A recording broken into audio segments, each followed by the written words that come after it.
Esse é o Mundo em Revolução e nós vamos falar agora sobre a situação na Ucrânia. Hoje, dia 28 de abril de 2024, são 8 horas da manhã aqui no Rio de Janeiro, 2 horas da tarde lá em Kiev, no momento que eu gravo esse vídeo, e tivemos um pequeno ataque com drones russos contra a Ucrânia. Foram um total de 9 drones russos, 4 eram Shahid, os 4 Shahid foram derrubados, 5 eram de um outro tipo que não foi identificado, apenas um desses foi derrubado.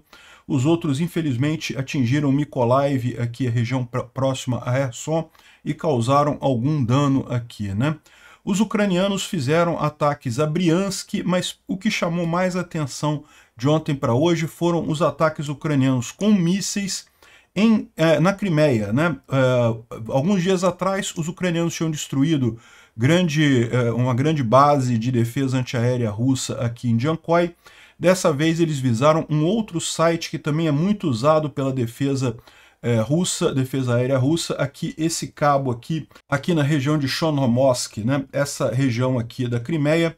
Os russos costumam botar muita defesa antiaérea aqui, ou seja, mais um sinal que os ucranianos estão sistematicamente destruindo as defesas antiaéreas aqui na região da Crimeia, provavelmente em preparação para alguma coisa, né? Evidentemente, os russos temem que seja justamente um ataque no início de maio contra a ponte da Crimeia. A gente não sabe ainda se vai ser isso, mas essa é a expectativa dos russos. Na linha de frente, nenhuma mudança em relação a ontem, mas o pessoal está mais otimista um pouco agora. Falaram que não, que talvez a contraofensiva ucraniana aconteça ainda em 2024, mais para o final do ano. Vamos ver, quem sabe, tomara, né? A investigação do caso do Timur Ivanov parece mostrar que a guerra da Ucrânia foi criada para esconder o esquema de corrupção do Timur e do Shoigu. Será que pode ter sido isso? Segundo estão dizendo, segundo tem algumas revelações, né? Esse caso de corrupção entre o Shoigu e o Timur vinha já há muito tempo. Em 2021, esse caso estava próximo de ser descoberto, e para proteger esse caso, parece que o Shoigu teria instigado o Putin a invadir a Ucrânia, porque, lógico, como era de se esperar, com o início de uma guerra, a investigação desse tipo ficou suspensa, né? Então pode ser que seja isso que a gente esteja vendo aí realmente. Vamos ver as evidências que tem. O que eles falam aqui? Eu, sinceramente, não tenho opinião sobre isso, né? E a Rússia parece estar preparando uma arma para destruir, ou pelo menos para impedir o uso do GPS em uma grande região da Europa, né? Para o caso de um confronto entre a Rússia e a OTAN. Será que eles conseguem fazer isso, né? Vamos entender esse caso, o que eles estão fazendo efetivamente. Vamos falar sobre essas e outras notícias em detalhes. Essas notícias foram sugeridas por O Formidável Censor, Magnus Carlsen e várias outras pessoas. Obrigado aí ao pessoal que sugeriu as notícias lá no nosso site, no wrevolving.com, e obrigado a você que está assistindo o nosso vídeo. Se você gosta do nosso conteúdo, por favor, deixe o seu like, se inscreva aqui no canal, né? Pois bem, então vamos começar aqui com os ataques de drone, né? Durante a noite, a Rússia lançou 9 drones no total contra a Ucrânia. 4 eram drones Shahid, os 4 drones Shahids foram derrubados. Agora teve outros 5 drones de outros tipos, dos quais só um foi derrubado. Não está muito claro se são drones de vigilância ou o que for, mas aparentemente não. Por quê? Porque isso daqui, ó, foi o resultado de um ataque feito pelos drones, né? Ou seja, está aqui aqui, atacou com 9 drones na região de Mykolaiv, e isso daqui foi o dano causado ali na região, né? Então pode ter sido outro tipo de drone suicida russo, que só um deles foi derrubado, alguma coisa nova, não sabemos exatamente o que foi, mas causou dano aqui, né? Lembrando que, bom, em tese, também pode ter sido o próprio drone Shahid, e vocês sabem, mesmo quando derrubado o drone Shahid, ele ainda pode causar dano, mas aparentemente foi um dos drones, pelo que estão falando aqui na matéria, foi um dos drones que não foi derrubado, que atingiu esse hotel aqui em Mykolaiv, né? Mykolaiv é essa região aqui, essa cidade da Ucrânia, é uma cidade grande aqui, ela chegou a estar próxima de ser tomada pelos russos, bem no início da guerra. Os russos chegaram a tomar toda essa região aqui, né? Eles queriam tomar Mykolaiv justamente para seguir em direção a Odessa, era a ideia original dos russos. Odessa está logo mais aqui, ó. Então eles precisavam tomar Mykolaiv, mas os ucranianos aqui em Mykolaiv resistiram, né? estavam quase cercados, mas resistiram, e depois fizeram um contra-ataque, retomaram isso daqui, e depois teve todo o contra-ataque de Kherson, que foi tudo retomado, toda essa margem direita aqui do rio Dnipro, né? Mas enfim, a cidade ainda é alvo de ataques aéreos russos ali na região. Bom, teve um incêndio na planta da Kamaz, né? A Kamaz é uma fábrica de automóveis russos. Ela também produz algumas peças que são usadas no esforço de guerra e também produz alguns carros que são usados no esforço de guerra, né? Não é diretamente uma fábrica de equipamentos militares, mas numa guerra se usa também carros normais, caminhões normais, esse tipo de coisa. Então, a gente não sabe o que aconteceu, se foi uma sabotagem ucraniana, se foi algum acidente russo, né? A questão é essa, a gente sempre fica na dúvida, pode ter sido um acidente? Pode ter sido um acidente. Mas vamos combinar, né? A gente está no meio de uma guerra e a gente vê um monte de coisa pegando fogo sistematicamente na Rússia. O mais provável é que seja alguma sabotagem ucraniana nisso daqui, né?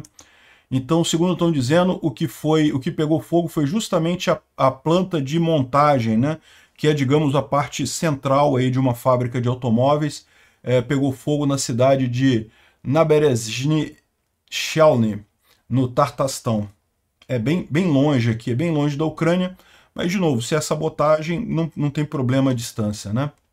Também em Briansk, os ucranianos fizeram ataques com drones que atingiram uma subestação de energia elétrica ali em Briansk. Então teve ataque com drone ucraniano também contra a cidade de Briansk. Briansk fica aqui. O Ministério da Defesa russo diz que foi um grande ataque de drones que visou não apenas Briansk, mas também Kaluga, Tula, Belgorod, um monte de coisa aqui. Mas até onde a gente sabe, foi apenas em Briansk e o drone atingiu uma subestação por ali, né? Vamos ouvir aqui.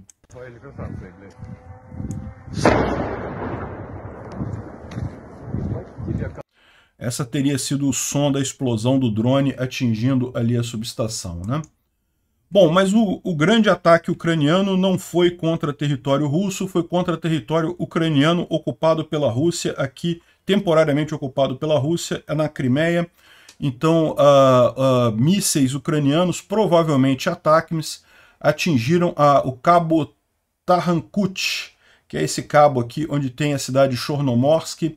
Essa região é muito usada pelos russos como um ponto para colocar defesa antiaérea, justamente pelo posicionamento dela, né? Fica justamente entre Mykolaiv, Kherson, Odessa e Sevastopol. Então, a defesa antiaérea aqui tem o objetivo proteger Sevastopol e todo o resto da Crimeia, evidentemente. Então, a gente não tem o resultado final desse ataque ainda. A gente sabe que foi um ataque grande, sabe que deu certo, que atingiu alguma coisa ali, mas exatamente o resultado final a gente não sabe, né? Então aqui tem um canal russo falando sobre esse ataque na base da Crimeia, que também teria usado mísseis ATACMS. Durante a noite, o inimigo, no caso os ucranianos, atacaram as defesas aéreas na região de Cabo Tarrankut com mísseis ATACMS, presumivelmente com munição fragmentante, né? Antes, esse tipo de arma atingiu a Crimeia na área de Jankoy e no norte da península. As instalações de defesa antiaérea também foram alvejadas. O inimigo está claramente tentando destruir nossa defesa antiaérea. Os ataques intensificados são uma indicação de que alguma coisa vai ser tentada no dia da vitória. Dia da vitória é dia 9 de maio. É o dia que os russos fazem uma grande parada militar lá em Moscou e coisa e tal. É o dia da vitória para eles, né? A vitória na Segunda Guerra Mundial foi no dia 8 de maio, mas na Rússia, por questão de fuso horário e coisa e tal, eles comemoram no dia 9 de maio, o dia da vitória, o dia que os alemães assinaram a rendição na Segunda Guerra Mundial, né? E pode ser que os ucranianos tentem alguma coisa nesse momento. O dia 7 de maio vai ser o dia da posse do Putin, né? O Putin já é o presidente hoje, mas ele ganhou a eleição. Ele tomaria posse, o novo presidente tomaria posse no dia 7 de maio, e no dia 9 de maio é o dia da vitória, né? Então, eles estão imaginando que pode ser uma preparação dos ucranianos para alguma ação por volta deste período, né? Eu não sei se tem ligação com a data, não sei se faz tanta diferença assim, mas certamente está claro que estão fazendo uma operação para tirar a defesa antiaérea da Crimeia, né? Aqui o Ozint Uri fala também sobre isso, e por volta da 1h da manhã, às 22 horas do horário de Londres, houve reporte de múltiplas explosões no distrito de Holdoneshki, ali na parte noroeste da península. Aqui, ó, Rodolzny é aqui, ó. Então nem é bem no cabo aqui, foi mais para cá que foi a coisa que foi atingida, né? Além disso, teve mais ataques em Jankoy também, ou seja, Jankoy, vocês sabem, a gente já explicou, essa cidade aqui é uma cidade muito estratégica para os russos, uma grande encruzilhada aqui de várias rodovias e ferrovias e bases aéreas, enfim, do ponto de vista logístico é muito importante Jankoy, e também tem uma defesa antiaérea muito forte aqui, ou seja, foram os dois pontos visados pelos ucranianos nesse ataque, né? E essa é a visão. Isso aqui foi a visão do Haibar, que é aquele comentarista russo, falando sobre isso daqui, mostrando que foram lançados mísseis a partir de Odessa e de Oshariv, que é nessa região aqui, em direção ao cabo Tarrankut, e teriam atingido aqui essa região da defesa antiaérea russa por ali, né? Rodolzny, essa cidade aqui, teria sido aqui que ouviram a explosão, enfim, eles estão colocando na ponta do cabo aqui, mas aparentemente a coisa foi mais para cá. Também uma série de explosões em Jankoy, na Crimeia temporariamente ocupada, como a gente mencionou, de ontem para hoje teve também. Não temos a confirmação visual de nenhum dano ainda, mas certamente teve ataque com sucesso. Agora, uma coisa que o pessoal está chamando a atenção é isso daqui, ó. Os canais de Telegram russos falam que os ucranianos visaram defesas em Cabo Tarrankut, coisa e tal. Além disso, teve explosões em Jankoy e, enfim, parece que além das explosões, também em Razdolny. Ou seja, pelo que ele está dizendo aqui, são as três coisas, né? Não foram, eu estava fazendo confusão aqui. Não foi só no Cabo Tarrankut, teve também em Radolzny e Jankoy, ou seja, foram 3 locais atingidos aqui, segundo ele está dizendo. Agora, não tem informação oficial sobre o que foi atingido ainda. Agora, o que chama atenção é isso daqui, ó. Isso daqui é a fila de carros em Krasnodar Krai de russos indo para a Crimeia, né? Vocês sabem, a gente está na primavera lá no hemisfério norte, né? E no verão a Crimeia é um ponto de turístico muito grande para os russos. E particularmente nesse feriado agora, essa semana agora que vai ter o Dia da Vitória e coisa e tal, é um feriadão lá na Rússia, muita gente aproveita para passear, para tirar uns dias de folga. E estão indo para onde? Estão indo para a Crimeia, né? O pessoal é muito corajoso, não tenha dúvida nenhuma, né? Aqui, ó, os russos estão prontos para... é a Páscoa. É porque é Páscoa Ortodoxa que é nessa época do ano, e aí eles querem ir para a Crimeia e coisa e tal. E isso daqui, no final das contas, pode ser usado pelos ucranianos, tá? Porque esse monte de civis entrando e saindo da Crimeia acaba sendo... pode ser explorado pelos ucranianos. Você destrói algumas rotas de saída, como a ponte da Crimeia, por exemplo, e você vai entupir todo o resto da logística russa na região com carros de civis russos tentando sair da Crimeia. Vai ser divertido isso daí, né? Pode ser muito divertido mesmo. Não preciso dizer que a inspeção de carros na ponte da Crimeia está extremamente rigorosa, né? Depois daquela primeira destruição feita pelos ucranianos em outubro de 2022, a inspeção ficou extremamente rigorosa, daí a fila enorme de carros indo lá, tentando passar na ponte da Crimeia. E o Linas Linkevicius, que é já foi ministro da Defesa da Lituânia, agora é embaixador da Lituânia para a Suécia, né? Mas é uma figura muito conhecida lá na região. Ele fez uma piadinha aqui com a brincadeira, olha só. A quem não teve chance ainda de tirar uma foto na ponte da Crimeia, ainda dá tempo de fazer isso, né? Ou seja, dando a entender que aproveita para tirar foto da ponte da Crimeia enquanto dá, né? O tempo está acabando, estão os ataques aqui, está o Putin preocupado aqui, e aparentemente é isso que os russos estão fazendo mesmo, né? O pessoal está indo lá aproveitar a Crimeia pela última vez. Veja, um problema que os russos têm é isso, né? Eles não são mais bem-vindos em lugar nenhum do mundo, né? Para um russo típico sair da Rússia agora e fazer turismo em qualquer outro lugar, ele não consegue. O que sobrou foi a Crimeia, o pessoal está aproveitando para fazer um último verão na Crimeia, porque sabe que não vai durar muito tempo. A Crimeia vai voltar a ser dominada pela Ucrânia, né? É lógico, a Crimeia é da Ucrânia, não tem questionamento sobre isso, né? Mas ela está ocupada pelos russos agora, então os russos conseguem passear lá, tirar férias lá na Crimeia. daqui a alguns anos muito provavelmente não vão conseguir mais. Daí está a fila de gente para ver a Crimeia pela última vez ali, né? Bom, a gente teve algumas informações sobre resultados de ataques ucranianos passados, né? Então isso daqui foi um ataque feito pelos ucranianos lá em Donetsk, na região ocupada de Donetsk, e dá para ver um monte de carcaça de tanque russo aqui destruído. Então isso foi um ataque feito no passado, tá? E é só agora que a gente tem a imagem da quantidade de carcaça de tanque destruído ali naquela região. Bom, também essa imagem aqui é do depósito de óleo lá em Smolensk, né? Você lembra que alguns dias atrás a Ucrânia fez um ataque de drones aqui em Smolensk, nessa região, visou duas... O pessoal falou refinarias, mas na verdade eu lembrei no dia, eu falei, isso aqui é depósito de óleo, não é refinaria. Foram dois depósitos de óleo aqui em Smolensk, né? E tá aqui o resultado, de fato... Pelo menos um deles está aqui o resultado, e dá para ver que realmente esses tanques aqui estão totalmente condenados. É lógico, ainda tem outros tanques que podem ser usados aqui, mas certamente danificou boa parte da capacidade de armazenamento dessa base de combustíveis aqui, né? Tem aqui a imagem. É uma coisa curiosa que eles estão fazendo agora.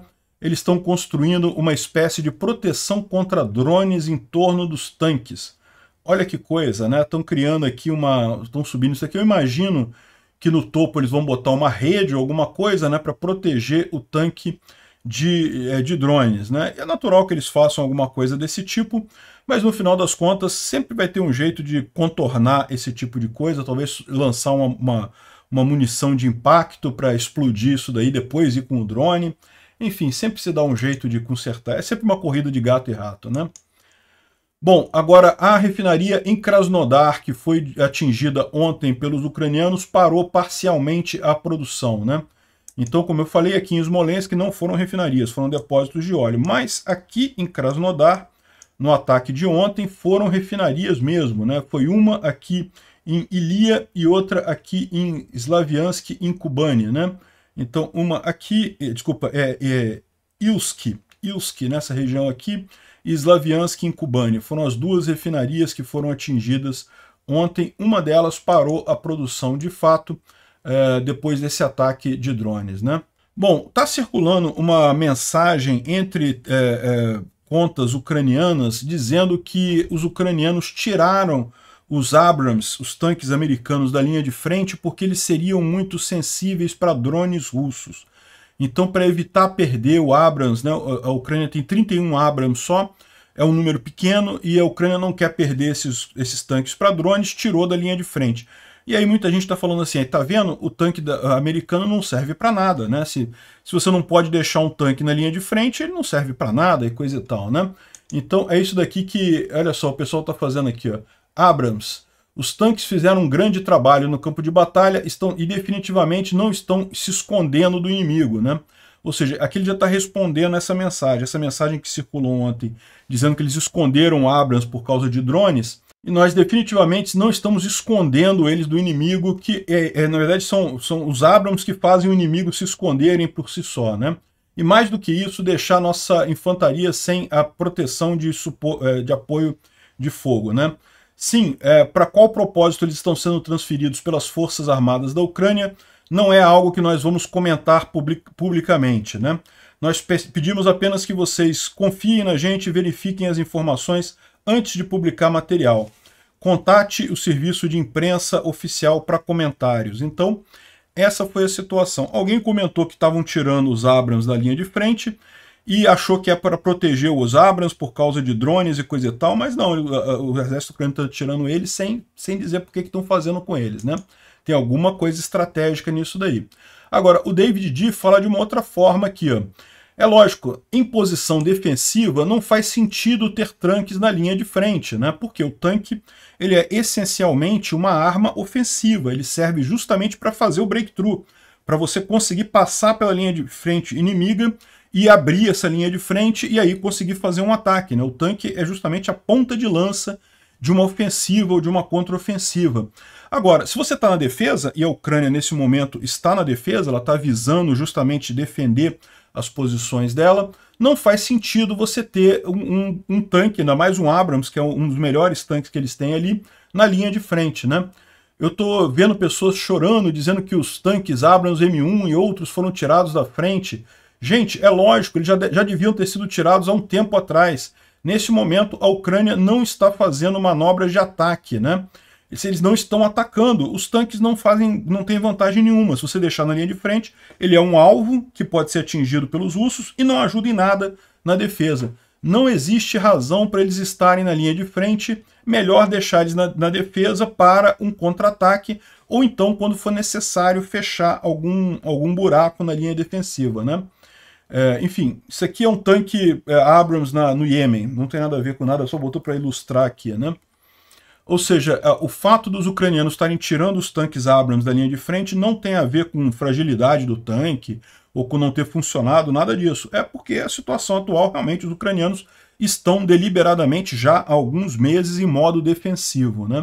Bom, e por falar nisso, na linha de frente não tivemos nenhuma grande mudança. Teve aqui uma tentativa de avanço russo em Chassivyar, que não conseguiram ir adiante, foram destruídos os tanques russos aqui que tentaram avançar.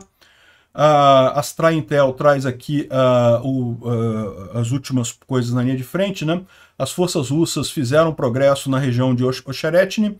Ocheretny aqui e Semenivka aqui, né? Como a gente falou, ontem os ucranianos abandonaram essa linha de defesa aqui em função da perda de Ocheretny. Então os russos conseguiram capitalizar nisso e avançar mais um pouco aqui. No fronte de Zaporizhia, ataques com pouca intensidade continuam. Os russos lançaram 2 menores ataques em Robotny, mas não conseguiram. Parece que estão usando motocicletas aqui na região de Robotny, os russos, tentando avançar com motocicletas. Realmente o pessoal deve estar fumando alguma coisa antes de fazer esses ataques. Tem que ser corajoso, né? Ataque com motocicleta, é verdade, você consegue avançar muito rápido, mas a chance de morrer é muito grande, né? Robotny é nessa região aqui, ó. Aqui no fronte sul. Esse fronte aqui é muito mais bem guardado pelos ucranianos, uma vez que aqui é muito mais sensível a coisa. Os russos estão tentando avançar sobre Robotny, mas não conseguem nada não, né? No fronte de Donetsk, os russos mantêm presença na parte sul de Krasnohorivka, mas não conseguiram fazer ganhos adicionais, né? E os ucranianos têm feito alguns contra-ataques para aumentar as perdas russas. Está falando aqui dessa região aqui de Krasnohorivka. Os russos avançaram alguma coisa aqui no sul de Krasnohorivka, mas ainda não tomaram a cidade totalmente. No fronte de Bakhmut, as coisas estão desafiadoras em Ivanivsk, mas de forma geral a situação está sob controle e Chassivyar ainda está totalmente nas mãos dos ucranianos, né? Bom, vendo aqui os mapas do Polé-Volant, a gente tem aqui mais um pequeno avanço russo aqui em Kilsivka. Kilsivka é aqui no norte, ó, bem aqui para cima, nessa região aqui do fronte, próximo de Tabaivka e coisa e tal. Kilsivka é essa região aqui.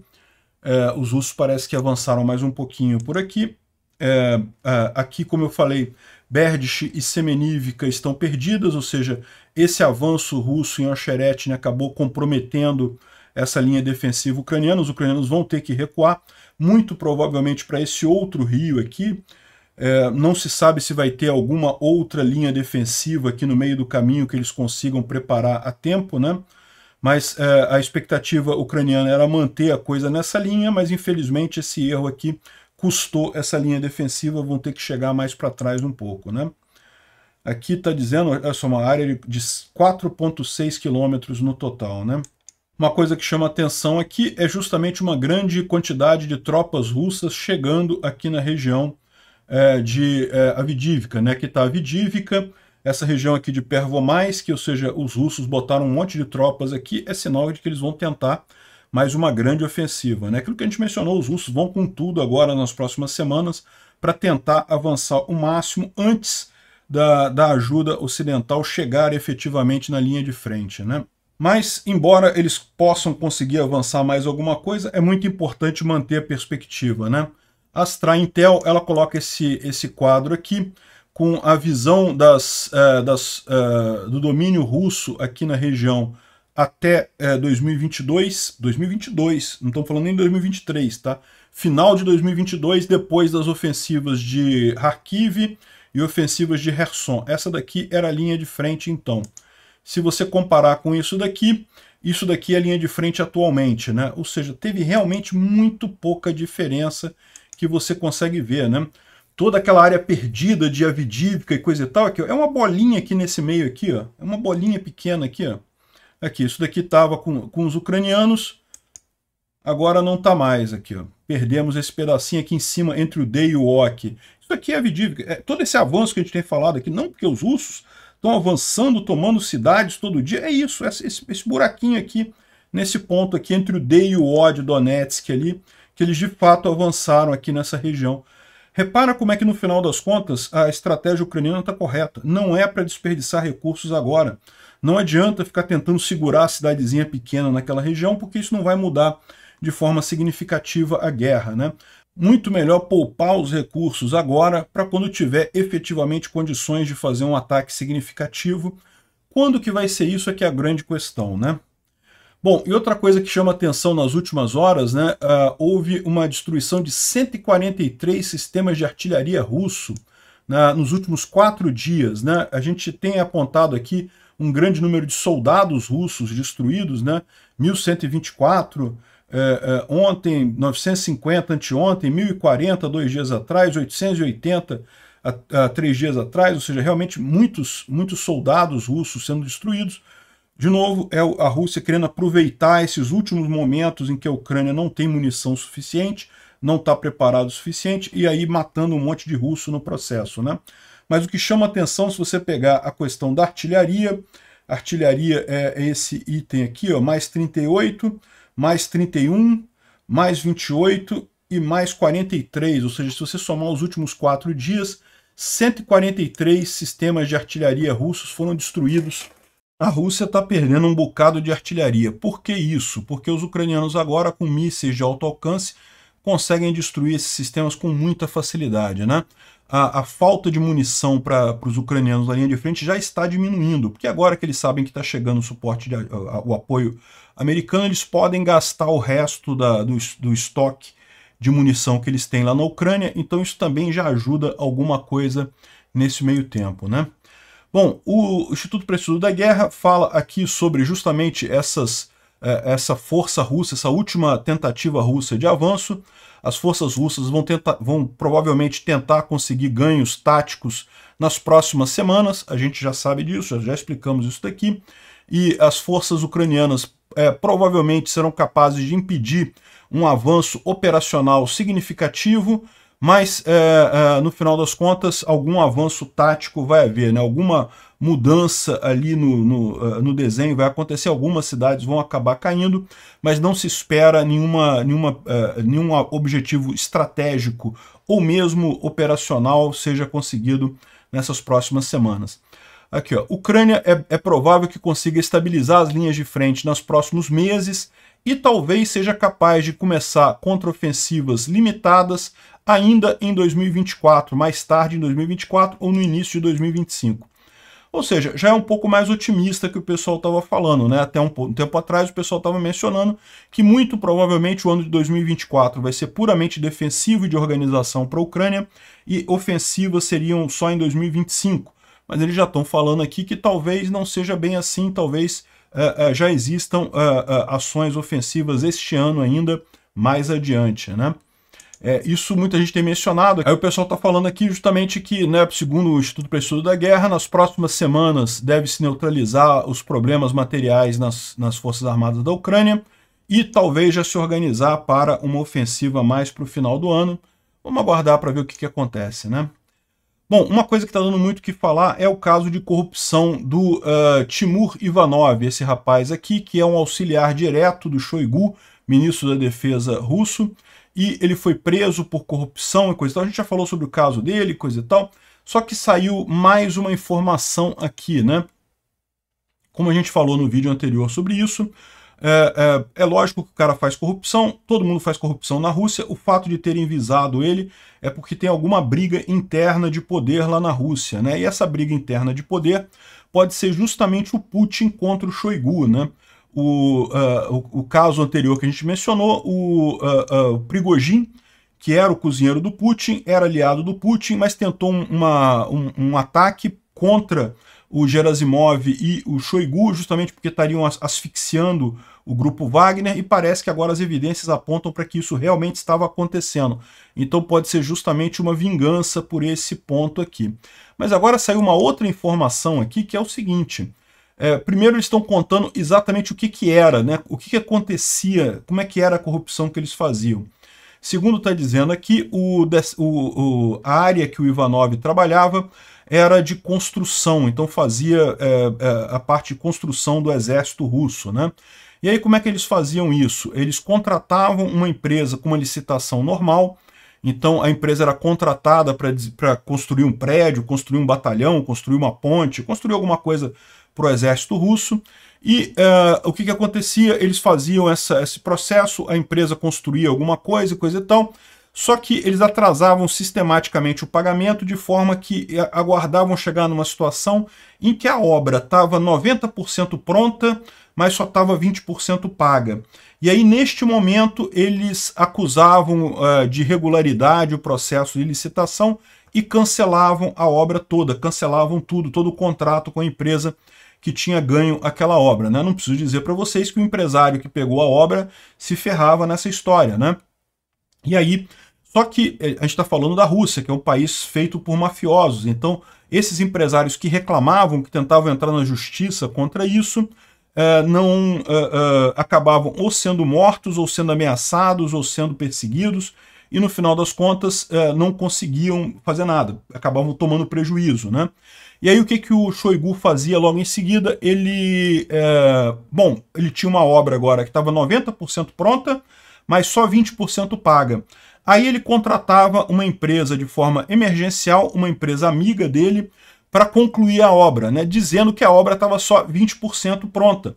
Então a empresa nova, que era uma empresa aliada deles, né, que era do próprio pessoal lá, tinha que terminar só 10% da obra, porque a obra já estava 90% pronta na verdade, mas no papel ela estava só 20% pronta, porque só foi 20% paga.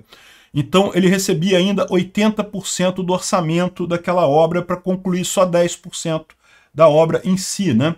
E com isso ganharam um bocado de dinheiro, né? Aí tem aqui, por exemplo, alguns dos empresários amigos do Shoigu e do Ivanov também foram presos nessa situação, né? Estão eles aqui e ganhavam dinheiro pra caramba com isso. Isso não foi uma obra só que eles fizeram isso em várias obras lá na região, né? Além disso, quando você faz essa transmissão, existe uma justificativa para você aumentar o orçamento da obra, porque se deu errado com o orçamento inicial, então eles ainda usavam isso, ainda aumentavam o orçamento da obra, sendo que a empresa tinha que concluir só 10% e recebia praticamente o valor integral da obra, né? E aí, a questão é que é possível que isso leve à prisão de muitas pessoas, mais de 1000 contratos são parte desse esquema. Existem inúmeras vítimas, né, que são os empresários iniciais que faziam os contratos com o exército. Agora, a grande história, a grande coisa nisso daqui, é que em 2021 uma investigação começou a surgir. Por quê? Porque vários desses empresários que venciam essas licitações começaram a apontar isso, né? Lógico, os caras vão reclamar, né? Por mais que de forma mafiosa o Shoigu tentasse calar a maior parte deles, sempre vai ter um ou outro que vai acabar sobrando, que vai conseguir botar a boca no trombone. Então já estava se iniciando uma investigação sobre isso em 2021. Então, em 2021 já havia essa pressão contra esse grupo de corrupção. E aí, segundo estão dizendo aqui as fontes do Oschekin, né, que é aquele militante russo de direitos humanos que mora na França atualmente, que é por onde essa história está vazando, começou então uma briga do Shoigu para convencer o Putin a entrar em guerra. Aí, olha só, isso aqui eles que estão dizendo. Eu não tenho essa certeza toda não, tá?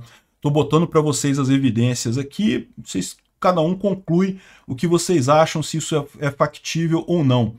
Eu acho que não. Eu acho que seria muita forçação de barra o Putin obedecer cegamente ao Shoigu com base em relatórios falsos. A gente sabe que teve relatórios falsos que embasaram o Putin a tomar a decisão errada, né? Ele achava que a Ucrânia ia perder fácil a guerra, ele achava um monte de coisa. Mas o que está se dizendo aqui é que mais do que isso, esses relatórios teriam sido forjados pelo Shoigu para convencer o Putin a iniciar a guerra para parar a investigação de corrupção contra ele, né? Aqui, ó, segundo estavam dizendo aqui, os relatórios pintavam uma situação apocalíptica, que as forças da OTAN iriam entrar na Ucrânia para desocupar Donbás e não sei o que lá, e que instalar armas na Ucrânia. Nada disso era verdade, nada disso iria acontecer, mas os relatórios do Shoigu diziam que iria, né? Ou seja, no final das contas, o Shoigu e a máfia dele precisavam dessa guerra como uma forma de esconder o sistema de corrupção deles, né? Com a guerra, não apenas o Shoigu conseguiu se livrar da investigação de corrupção em 2021, como também o orçamento do Ministério da Defesa explodiu, né? Lógico, está em guerra, tem um monte de gasto a mais, e com isso as chances de corrupção ficaram muito maiores, né? Muito mais coisa para fazer corrupção. Acabou que aquela corrupção lá de 2021 ficou parecendo coisinha pequenininha no final das contas, né? Só que agora pode ser que o Putin tenha percebido o problema todo nessa história toda e estaria agindo contra essa máfia do Shoigu. Será isso? Não sei, me parece pouco provável, mas está aí a história para vocês. É uma história interessante, não tenha dúvida. E bom, os russos estão fazendo uma arma ultra secreta para imobilização da Europa. O que é isso? É um jammer de GPS em Kaliningrado, né? Kaliningrado é esse enclave russo aqui que fica bem no meio da Europa aqui. E a gente sabe que tem um jammer de GPS ali na região muito grande, né? O que é um jammer de GPS? É uma antena de rádio, um emissor de rádio que usa as mesmas frequências dos satélites do GPS, de forma que o GPS, como é que ele funciona? O seu celular, ele recebe mensagens, recebe emissões de rádio de determinados satélites. Pela força relativa de cada emissão de rádio, de cada satélite, ele consegue fazer a conta da distância do seu celular até aquele satélite. E pelas tabelas, ele tem tabelas internas, ele sabe exatamente onde está cada satélite a cada momento, e aí ele consegue fazer um cálculo e chegar à conclusão de onde você está na Terra no momento exato, né? Então é assim que funciona o GPS. O seu celular não precisa emitir nada, ele só recebe essas mensagens de rádio dos satélites, que são muito fraquinhas, porque no final das contas, né, o satélite está lá em órbita da Terra, né? Mas são suficientes para fazer essa conta toda. Como é que funciona esse jammer? Ele manda um monte de mensagens na mesma frequência, na mesma região ali, de forma que isso confunde o seu GPS, e o GPS fica doidão, não consegue saber aonde está exatamente, né? Como no Ocidente muita gente usa o GPS não só para coisas militares, mas para um monte de outras coisas, isso faria uma imobilização da Europa, ou seja, o pessoal ficaria incapacitado de usar o GPS nessa situação, né? Pode ser um problema isso daqui? Certamente, mas eu tenho certeza que o pessoal do Ocidente também já está preocupado com esse tipo de situação, já está vendo alternativas para isso. Sempre tem como, é só você mudar as frequências ou botar frequências alternativas. Certamente isso foi pensado em termos defensivos já, não deve ser um problema em caso de guerra. Agora, esses testes que eles estão fazendo, né, certamente causa problemas para o pessoal lá na Europa. Obrigado por assistir o vídeo até o final. Se gostou do conteúdo, não esqueça de deixar o seu like, isso ajuda o canal a crescer e a chegar para mais gente. Se não gostou, deixe o dislike e explique nos comentários como podemos melhorar. Comente também sugestões de temas que podemos trazer por aqui. Comentários insultuosos ou defendendo ditaduras e criminosos de guerra serão sumariamente bloqueados. Agradeço a compreensão. Se ainda não é inscrito no canal, considere se inscrever clicando no botão inscrever-se abaixo e marcando a campainha para todos os avisos. Se quiser ajudar o canal, veja no nosso site como você pode fazer isso.